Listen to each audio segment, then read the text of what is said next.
Tucker Carlson's firing from Fox News caught everyone off guard. However, while questions about why he was fired continue to circulate, it appears the former Fox star has moved on so quickly that his new partnership with Twitter CEO Elon Musk appears to be on the horizon and is capable of changing everything. What exactly is this new partnership? What does this new collaboration mean for the rest of the media? With his final words on Fox being, "We'll be back on Monday," famous TV host Tucker Carlson lost access to his email accounts after a 4-sentence press release announced Fox agreed to part ways with him a few days after. The firing ended his time at Fox since 2009, as well as his nightly political talk show Tucker Carlson Tonight, which aired on Fox News since 2016. During his time with Fox, Carlson was not just a famous presenter on Fox News, but also a highly influential one, with an average of 3 million Americans tuning in to his show every night. Up until he was fired, his show was the most watched cable news show in the United States of America. In October 2020, Tucker Carlson Tonight averaged 5.3 million viewers, the highest monthly average of any cable news program in history at the time. And by the end of the year, his show had become the first cable news program to finish a full year with a viewership of over 4 million. Nevertheless, with his famous talk show, Carlson has been labeled a vocal opponent of progressive ideology and a critic of immigration, and was even described as a nationalist by the Washington Post and The Atlantic, and a right-wing extremist by CNN. After all, in the wake of Russia's invasion of Ukraine, Tucker began a pro-Russian dialogue encouraging his audience to ask themselves, "Why do I hate Putin so much?" He stressed that Putin should not be regarded as the enemy, but instead the actual adversaries of America are those who call white Americans racist, those who teach so-called critical race theory in schools, business elites who ship jobs overseas, and those who impose COVID lockdowns on the United States. Aside from that, he is well known as a supporter of former US President Donald Trump, having been described as perhaps the highest profile proponent of Trumpism, except in private, of course, where he blasted the president as an idiot. In any case, on April 24, 2023, Fox News fired Carlson and the executive producer of his evening show, and so far no explanation has been given for his abrupt firing. His firing, however, comes at a time when Fox News and the Fox Corporation agreed to settle a massive defamation lawsuit, in which Carlson was the focal point. The television network had just paid $787 million of a $1.6 billion settlement to settle a defamation suit filed by voting machine manufacturer Dominion Voting System. Dominion said that Fox's false claims that its machines were set up against former President Donald Trump in the 2020 presidential election damaged its business. The case, which lasted more than 2 years, resulted in hundreds of pages of court documents, revealing embarrassing text messages that publicly aired Carlson's private views about Donald Trump and his Fox colleagues. Aside from that, he was the target of another lawsuit filed by his former senior booking producer, Abby Grossberg, who claimed she worked in a sexist and misogynistic workplace where truth remains a fugitive. Nonetheless, while the real justification for his firing remain unknown, many rumors have been going around about why Carlson got sacked. Some media outlets even speculated that Carlson was fired because executives discovered vulgar text messages, including one in which he used the C word to refer to a top executive. Some even claimed that he was acting as if he were above the network, while some absurdly reported that the executive chairman of Fox, Rupert Murdoch, was reportedly disturbed by Carlson's remarks at a recent Heritage Foundation event, encouraging people to find 10 minutes of prayer each day because such things freak him out. In any event, it looks like Carlson has moved on pretty quickly after being fired and is on course to partner with Twitter CEO Elon Musk. After all, he once said, "Elon Musk seems to be our last hope." Carlson made this statement in the wake of Elon Musk trying to acquire Twitter.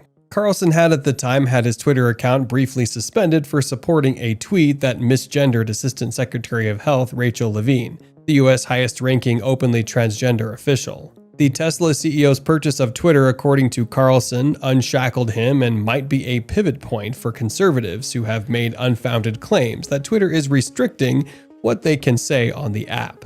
The reason that today's sale of Twitter is big news, the reason it could turn out to be a pivot point in our history, is that Elon Musk does not agree with the rest of the billionaires in the tech business, Carlson said.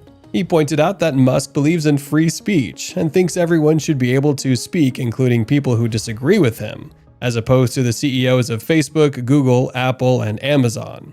Moreover, aside from supporting Musk's acquisition of Twitter, Carlson and the Twitter CEO appeared to agree on a wide range of other issues, including their mutual distaste of Dr. Anthony Fauci and their opinions on the declining birth rate. As such, it came as no surprise that Elon Musk was one of Carlson's final guests on Fox News. And the two conservative luminaries spoke about a variety of topics, including Musk's takeover of Twitter, free speech, Trump, wokeism, Biden, and birth rates. A collapsing birth rate is the biggest danger civilization faces by far. Mark my words, they are sadly true, Musk said. Musk warned that society will collapse if we do not produce enough people to at least maintain existing population levels, if not slightly raise them. However, while the interview had many media outlets focusing on the birth rate discussion, the pair also discussed the takeover of AI and Musk's alarmist claims that AI may end humanity. The Tesla CEO, who made it clear that he is not anti-AI, revealed to Carlson that he intends to develop his own chatbot with his firm, xAI, to produce products that will compete with OpenAI and Microsoft, which he considers as being too woke and irresponsible in terms of development. I'm going to start something which I call Truth GPT, or a maximum truth-seeking AI that tries to understand the nature of the universe, Musk said. Musk even bragged that he had several dinners around the Bay Area with some of the leading figures in AI when it was being developed, and that he had come up with the name ChatGPT as well as the concept.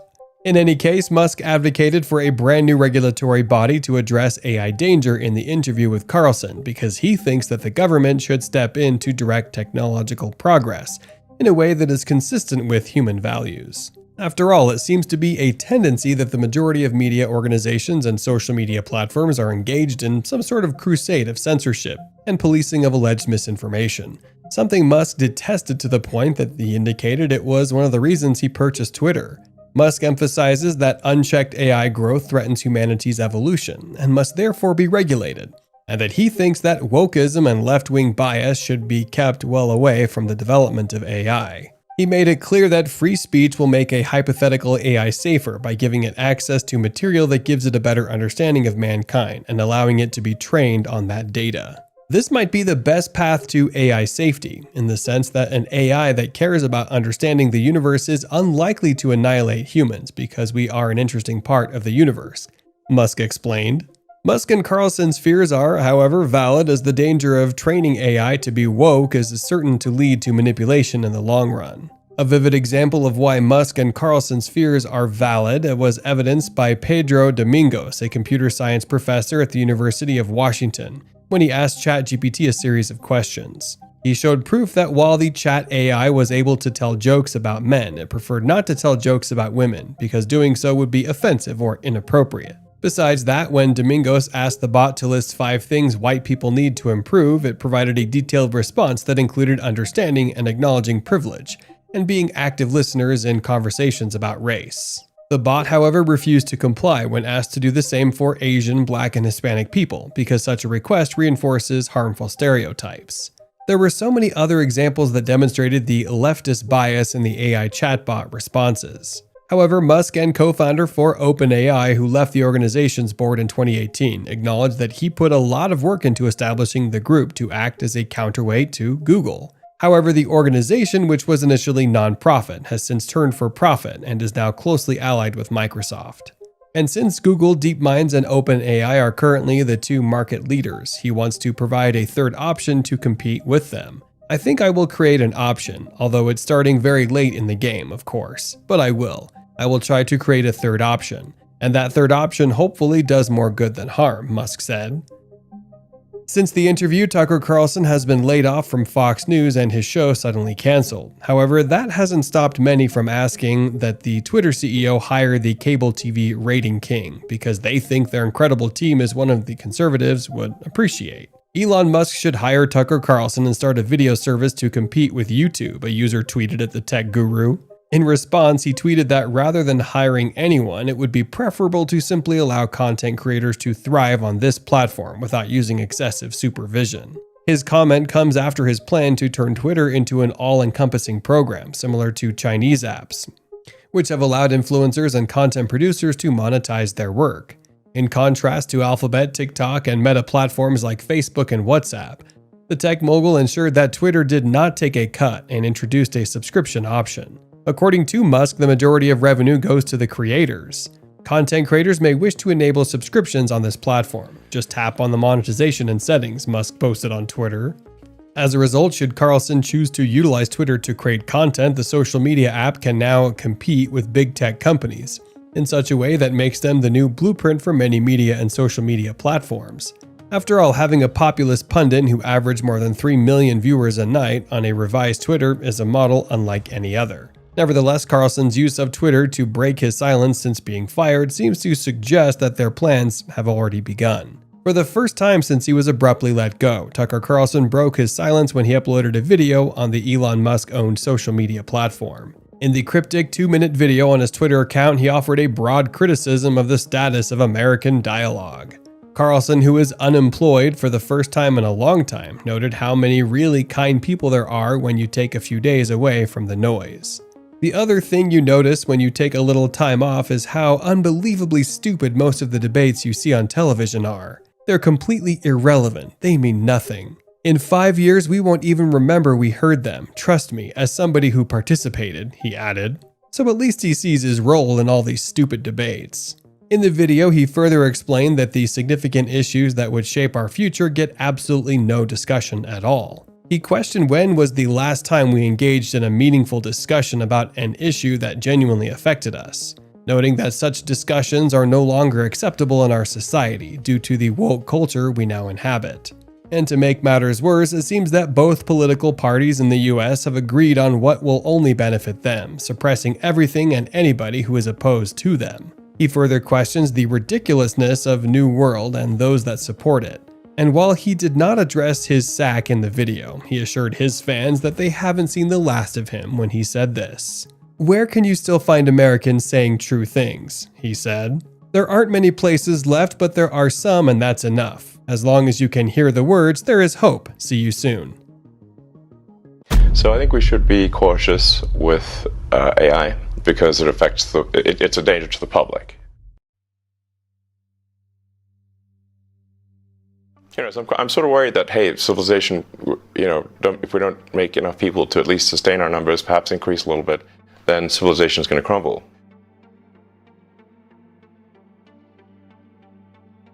So I've been thinking about AI for a long time, since I was in college, really. It's one of the things that, the sort of 4 or 5 things I thought would really affect the future dramatically. It is fundamentally profound in that the smartest creatures, as far as we know, on this earth are humans. We're obviously weaker than, say, chimpanzees and less agile, but real smarter. So now what happens when something vastly smarter than the smartest person comes along in silicon form? It's very difficult to predict what will happen in that circumstance. Google had acquired DeepMind, and so Google and DeepMind together had about 3/4 of all the AI talent in the world. They obviously had a tremendous amount of money and more computers than anyone else. So I'm like, okay, we have a unipolar world here, where there's just one company that has close to a monopoly on AI talent and computers. And the person who's in charge doesn't seem to care about safety. This is not good. So then I thought, what's the furthest thing from Google would be like a non-profit that is fully open, because Google was closed for profit. So that's why the open in OpenAI refers to open source, transparency, so people know what's going on. And that we don't want to have like while I'm normally in favor of for-profit, we don't want this to be sort of a profit-maximizing demon from hell. That's right. So that's how OpenAI would. So you want specious incentives here, incentives that. Yes, I think we want pro-human. Yeah. Let's make the future good for the humans. Yes. Yes, because we're humans. So I think we should be cautious with AI, and we should. I think there should be some government oversight. Because it affects it's a danger to the public, and so when you have things that are a danger to the public, like let's say food and drugs. That's why we have the Food and Drug Administration, right, and the Federal Aviation Administration, the FCC. We have these agencies to oversee things that affect the public, where there could be public harm. And you don't want companies cutting corners on safety and then having people suffer as a result. So that's why I've actually for a long time been a strong advocate of AI regulation. So that I think regulation it's not fun to be regulated. It's somewhat arduous to be regulated.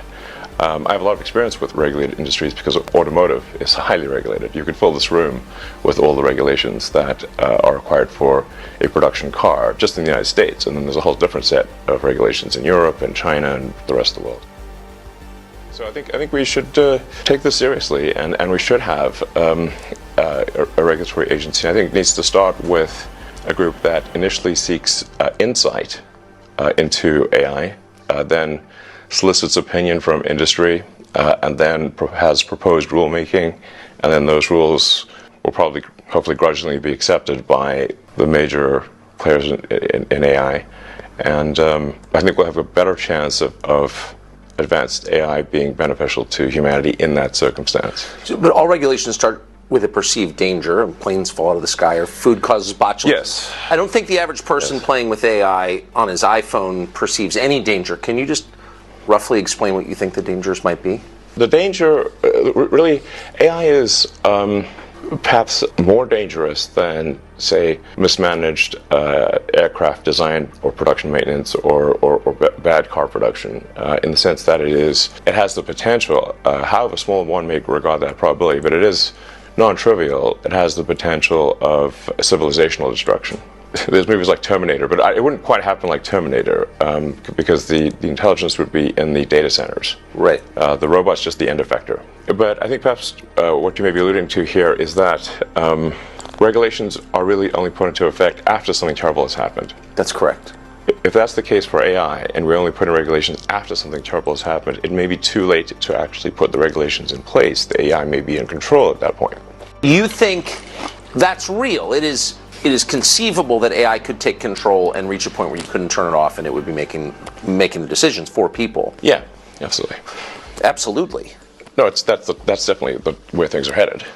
Things like say ChatGPT, which is based on GPT-4 from OpenAI, which is a company that I played a critical role in creating, unfortunately. Back when it was a nonprofit? Yes. The reason OpenAI exists at all is that Larry Page and I used to be close friends, and I would stay at his house in Palo Alto, and I would talk to him late into the night about AI safety. And at least my perception was that Larry was not taking AI safety seriously enough. And what did he say about it? He really seemed to be wanted sort of digital superintelligence, basically digital God, if you will, as soon as possible. He wanted that? Yes. He's made many public statements over the years that the whole goal of Google is what's called AGI, artificial general intelligence, or artificial superintelligence.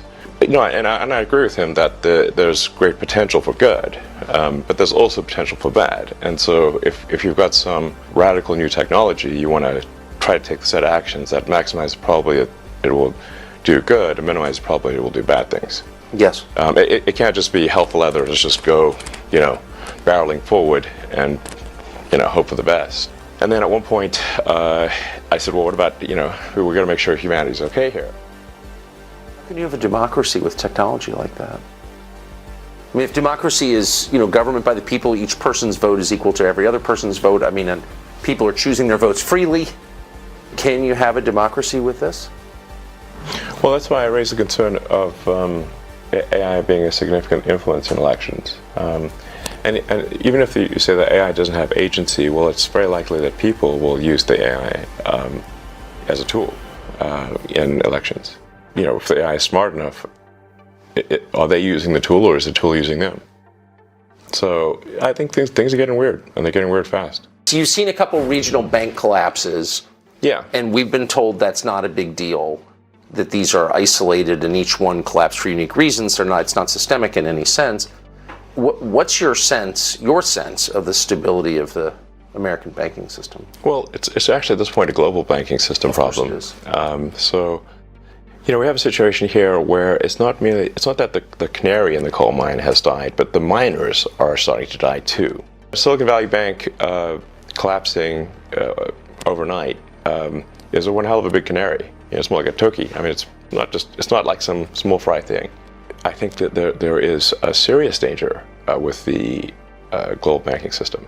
There's a strong argument that if you were to actually mark-to-market the portfolios of the banks, the loans and whatnot, that the entire banking industry would have negative equity. It feels that way. Yes.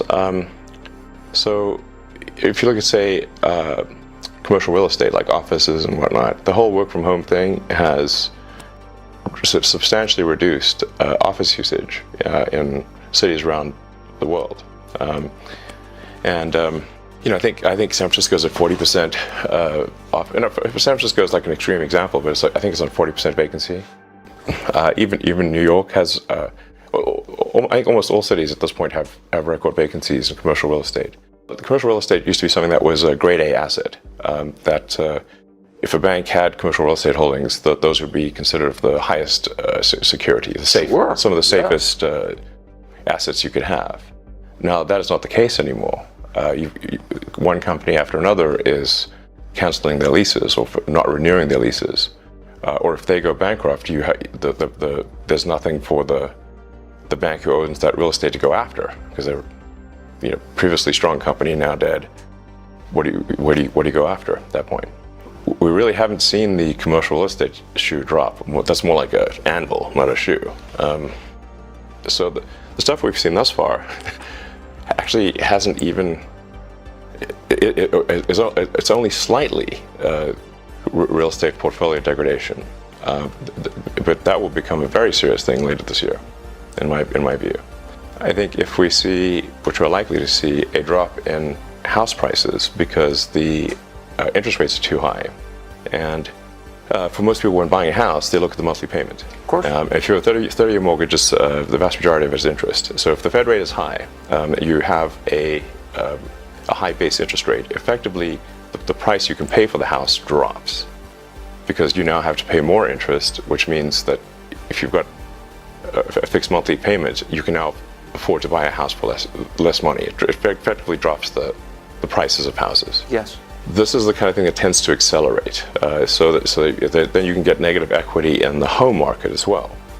And so if banks end up having loan losses in both their commercial and, well, they're definitely going to have loan losses in their commercial portfolio, but also in their mortgage portfolio, this is a dire situation. There is a solution to mitigate the magnitude of the damage here, which is for the Fed to lower the rate. But they raised the rate again. Now, if I recall correctly, which important caveat, I think the last time the Fed raised rates going into a recession was 1929. What happened next? Yeah, the Great Depression. But the concern is if the Fed drops rates again, then inflation will accelerate, and you can't do that in an election year. So inflation is going to happen no matter what. If you increase the money supply, you get inflation. Right. So there's not some magical cure for getting rid of inflation, except to increase the productivity, the output of goods and services. What is money? You've got these sort of it's basically numbers in a database that sum up to some total. Then you've got the output of goods and services of the economy, and as long as the ratio of money to ratio of goods and services stays, if that stays constant, you have no inflation. If you add more money, if you add money to the system faster than you increase goods and services, right, then you have inflation. So all of these COVID sort of stimulus bills were not paid for. They just generated more currency. More money was created because the federal government, the checks always pass, unless you hit a debt limit, which there's probably going to be some debt limit crisis later this year. But provided you haven't hit the debt limit, the federal government, unlike state governments or city governments or individuals, can simply issue more money, and that's what they did. I mean, as the old saying goes, there's no free lunch. If you could just issue massive amounts of money without negative consequences, why don't we just take that to the limit and make everyone a trillionaire? They tried that in Venezuela. How'd that work out? Well, they had to eat zoo animals. Right, it's not good, There's no free lunch. There's not some ability to issue money and not have inflation. But you think that we take our existence here for granted? Yeah, I think that there are threats to it.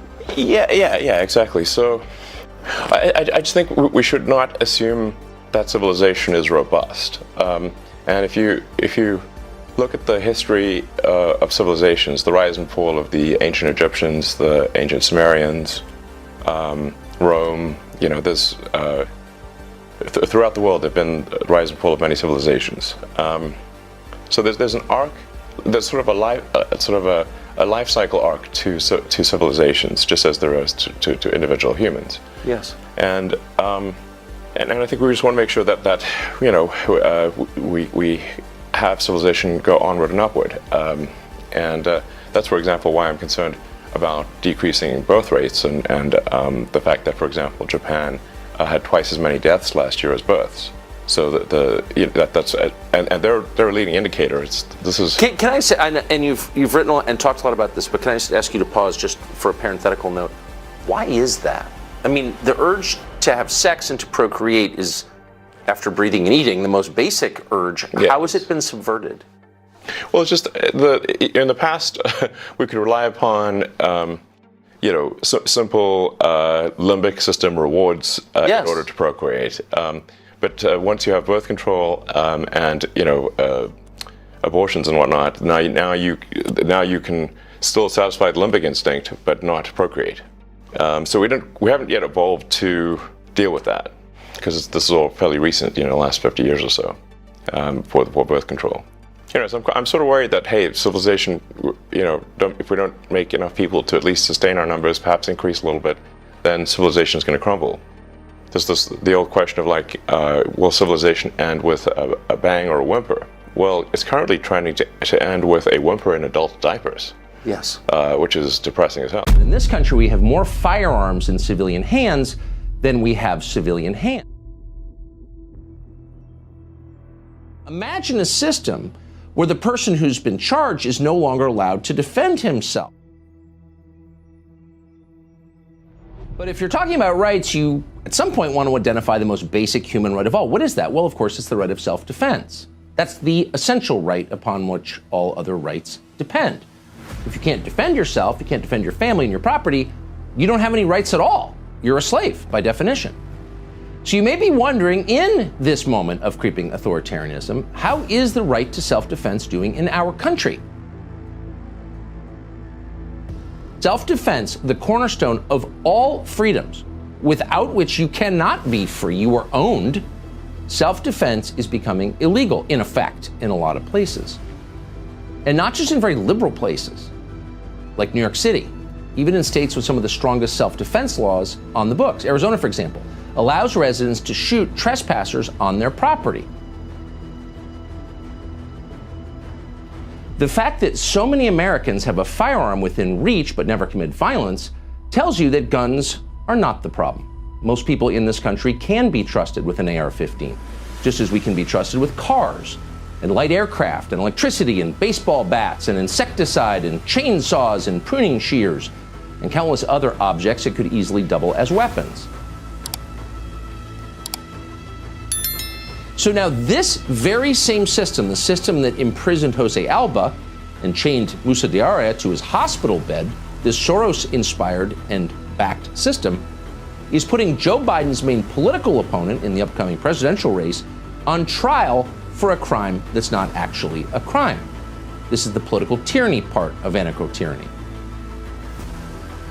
At about 5 a.m. on Saturday morning in Manhattan, a parking garage attendant called Musa Diarra noticed a man peering into parked cars looking for things to steal.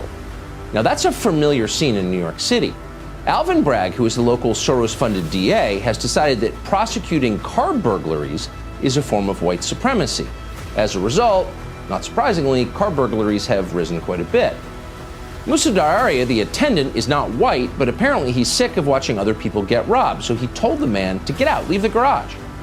In response, the man pulled out a handgun and fired 4 times. He hit Diarra in the head and the stomach. It was a nightmare.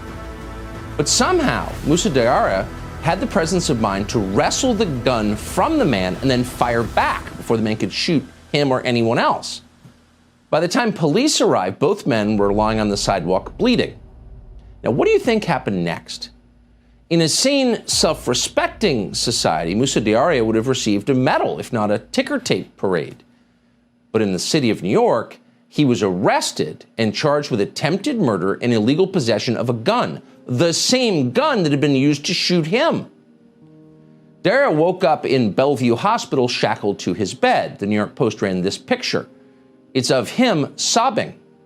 "I got bullets in me and I'm chained to a hospital bed," he said, "but I didn't do anything wrong." You can imagine his confusion. This was not the country he expected. And in fact, Moussa Diarra is exactly the kind of person you want more of in your country. He's 57 years old and he's still working harder than most young people do. The man who shot him, by contrast, does not have a history of going to work every day. His name is Charles Rody. We checked. He's got a rap sheet of nearly a dozen serious crimes that go back more than 20 years. And yet, as of Saturday at 5 a.m., he was not in jail. He was walking around New York with a gun looking for more things to steal. So for our existing legal system, this appears to be a point of no return. And you would think the media would point that out, even if they support it. This is a big change from the way the country has run for hundreds of years. But no, because they're too dumb, too shallow, and above all, too self-interested. So Trump's upcoming arraignment tomorrow isn't a turning point in our country's legal system. It's yet another chance to follow Trump around in the hope that ratings will return. Well, it is a big deal, actually. It's a very, very big deal, but the guardrails are gone. No one in the media seems to be pointing out that this is a huge change in our entire legal system, and no one in the Democratic Party in Washington, even those who are a little bit concerned about where this might be heading, dares say anything at all because Alvin Bragg is, of course, a holy person, and no one wants to speak out against the crowd on Twitter. So this is all happening in slow motion, and of course we're getting the dumbest possible lectures, as always, from cable news. We've learned not to put everything at 11. We're not making everything the biggest deal. It's hilarious. And of course, they can't wait to make it the biggest deal on the shallowest possible level, and the reason is economic. Since Trump left office, CNN has lost more than 60% of its viewers. They're desperately trying to sell the channel because, it's tanking. So they have every incentive to sensationalize anything that Trump does, no matter what happens to the country in the process. So here you have a Soros-funded DA perp-walking a former president. What does this mean? What could Trump possibly be guilty of? They don't even tell you. All they tell their eager but small audience is the walls are closing in on career criminal Donald Trump. They're going to turn Trump's motorcade into OJ's Bronco because otherwise they're going to be out of a job because nobody watches them anymore. Imagine a system where the person who's been charged is no longer allowed to defend himself. Oh, are you seeing the connection here? Like the parking garage attendant who was shot by a criminal, he gets arrested. Like Jose Alba, who tried to save his own life from a lunatic in his bodega, he gets arrested. The people who are the victims of the tyranny don't get to speak. CNN speaks for them. Imagine that. There are multiple reports tonight that Alvin Bragg's office will seek a gag order when Trump is arraigned. Now, that would prevent Trump, on pain of going to prison, from talking about his case in public. But CNN and MSNBC and the New York Times and the Washington Post, all the completely filthy, corrupt liars in the media, handmaidens to power, they'll be able to say whatever they want.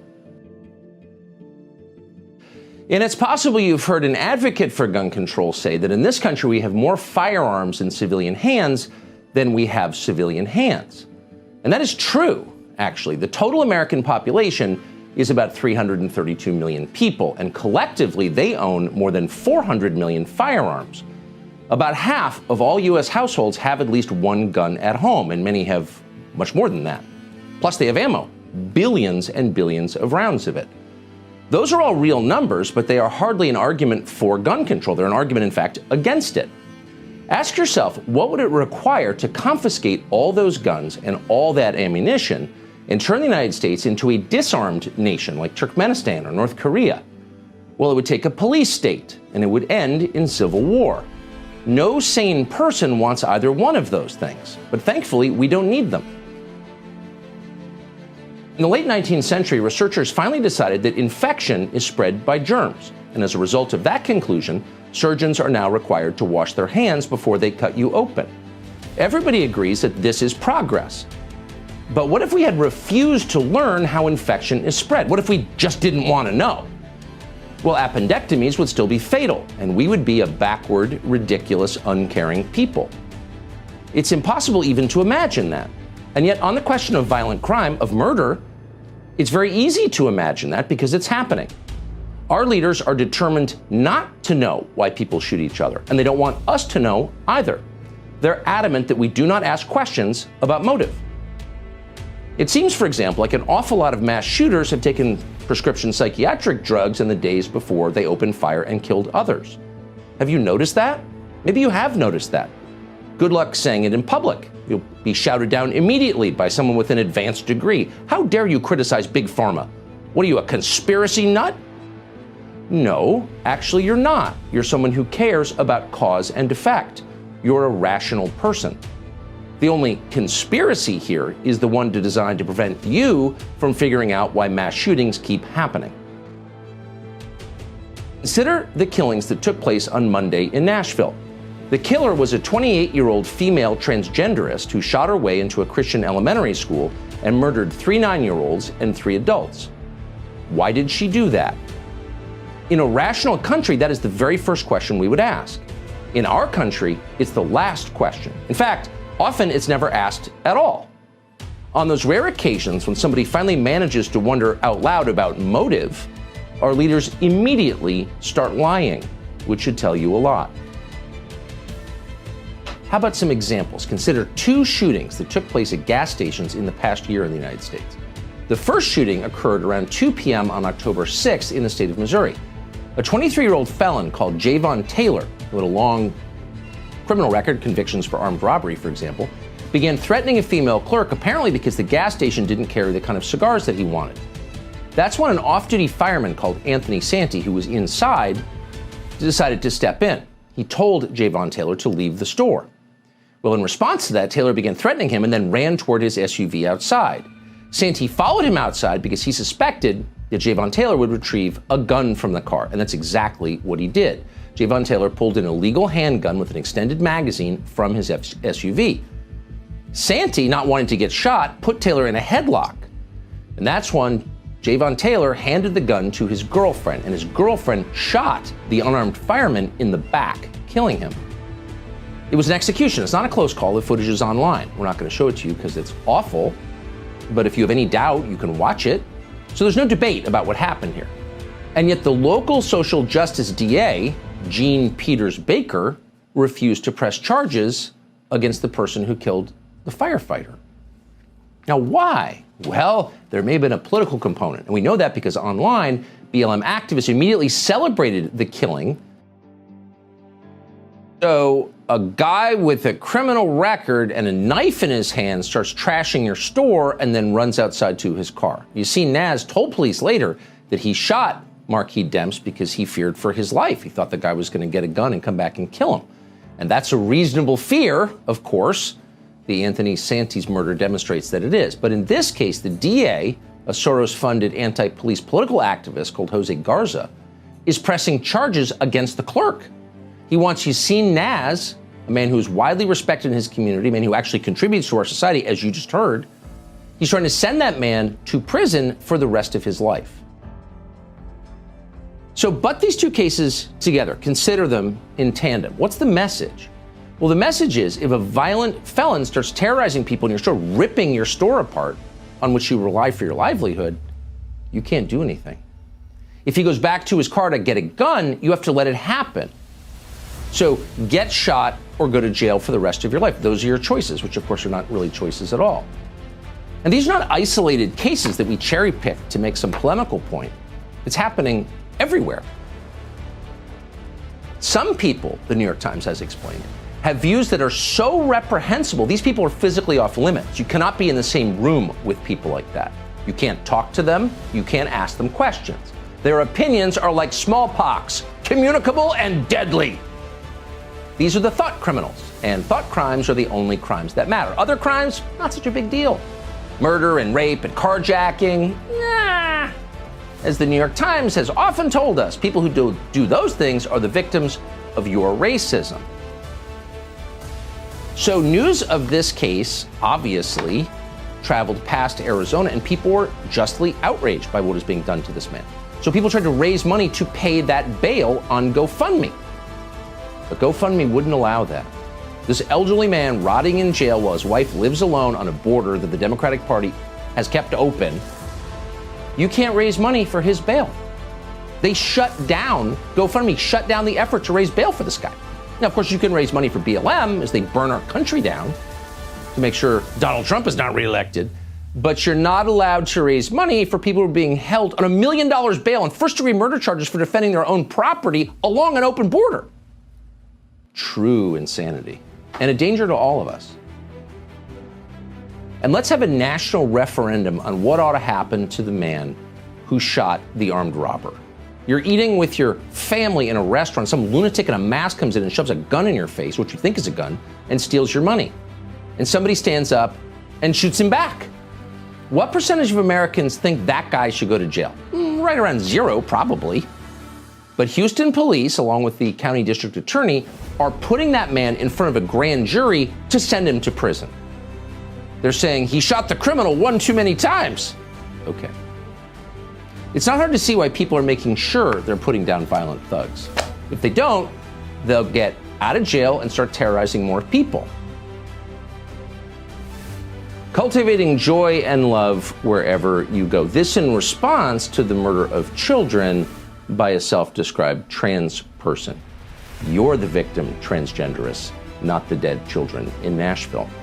And of course, virtually everyone in power in this country agreed. Amazon, the company, sent an email to its employees from its LGBTQ+ department, assuring its trans employees that they were affirmed and they were great people. No mention whatsoever of the dead children in Nashville. Their concern was the only concern. And then NBC News ran this headline, one of many like it. Tennessee's trans communities concerned because of the focus on the identity of the shooter. No update from NBC on how the Christian community in Nashville is doing, because who cares? They're just mortals. Their concerns aren't meaningful. So what's interesting is that this last few days has been like the few days before that. There's been a lot of moral outrage in Washington about bad ideas. And of course, some ideas are bad on both sides, for sure. But ideas aren't criminal. Actions are criminal. And as always, the real criminals are getting away with it and getting richer in the process.